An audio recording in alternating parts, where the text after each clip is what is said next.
আগামী অর্থবছরে যেটা দেখা যাচ্ছে যে মানে আমি উদাহরণস্বরূপ বলি যে যারা 1 লক্ষ টাকা মাসিক বেতন পায়, যে প্রেজেন্ট ট্যাক্স স্ট্রাকচারে তাদের 19,000 টাকার মতো ট্যাক্স আসতো, কিন্তু এই প্রসপেক্টিভ বাজেট অনুযায়ী এবং 5%টা তুলে দেওয়ার জন্য এটা কিন্তু একটা সাবস্ট্যান্সিয়ালি বেড়ে প্রায় 30,000 টাকার মতো হয়ে যাচ্ছে, যেটা ভীষণভাবে নেতিবাচক বলে আমরা মনে করছি।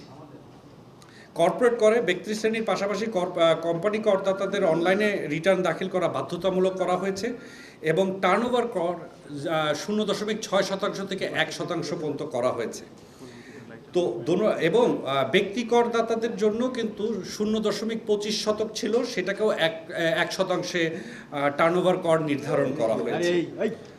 অনলাইন রিটার্ন দাখিল বাধ্যতামূলক করা এটা একটা ঐতিহাসিক একটা উদ্যোগ ও অনুমোদনযোগ্য বিয়োজনের আওতা বৃদ্ধির জন্য সরকারকে আমরা আন্তরিকভাবে ধন্যবাদ জানাচ্ছি। কিন্তু এতে করে কর প্রদান করা কিছুটা স্বস্তি পাবে বলে আমরা আশা করছি। টার্নওভার কর বৃদ্ধির সিদ্ধান্তটা আমরা দৃঢ়ভাবে পুনর্বিবেচনা করার জন্য সরকারকে অনুরোধ জানাব। মূল্য সংযোজন করে প্রয়োজনীয় ইলেকট্রনিক্স পণ্য উৎপাদনের মূসক হার বৃদ্ধি করা হয়েছে এবং মোবাইল ফোন তৈরিতে ভ্যাট বাড়িয়ে 10% করা হয়েছে। প্রক্রিয়াজাত খাদ্যপণ্য উৎপাদনে ভ্যাটের হার 15% করা হয়েছে। এ সকল ভ্যাট বৃদ্ধির ফলে স্থানীয় শিল্প ঝুঁকিতে পড়বে বলে আমরা মনে করি। এই প্রস্তাবকেও আমরা পুনর্বিবেচনা করার অনুরোধ জানাচ্ছি। অগ্রিম কর ও উৎসে কর শিল্প খাতে ব্যবহৃত কাঁচামালের উপর 3% অগ্রিম কর থেকে কমিয়ে 2% করা হয়েছে। ন্যূনতম করের কারণে কোনো করদাতা নিয়মিত করের যে পরিমাণ অতিরিক্ত কর প্রদান করবে তা পরবর্তী কর বর্ষসমূহে সমন্বয় করার সুযোগ রাখা হয়েছে। আগাম কর কমানোর ফলে ব্যবসায়ীদের কার্যকর মূলধনটা বৃদ্ধি পাবে, এটি একটি ভালো দিক। ন্যূনতম কর ভবিষ্যতে সমন্বয় করার সুযোগ থাকাও ব্যবসায়ীদের খরচ কমিয়ে নিয়ে আসবে। আমদানি পর্যায়ে করমুক্ত পণ্যের উপর 2% অগ্রিম আয়কর আরোপ সমীচীন হয়নি এই প্রেজেন্ট ইকোনমিক ক্রাইসিসে বলে আমরা মনে করি।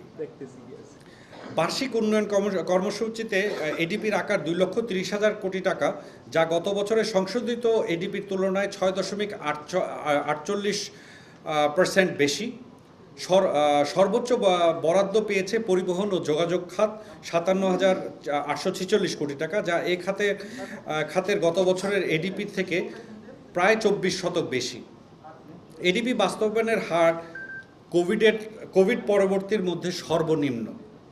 আমরা দেখি রাজস্ব আদায় যখনই চাপ দেখা যায়, সহজাতভাবেই বার্ষিক উন্নয়ন ব্যয় কমানোর প্রবণতা পরিলক্ষিত হয়। আমাদের প্রস্তাবনা হচ্ছে পরিচালনা ব্যয় কমিয়ে বার্ষিক উন্নয়ন ব্যয় বরাদ্দ বাড়ানো।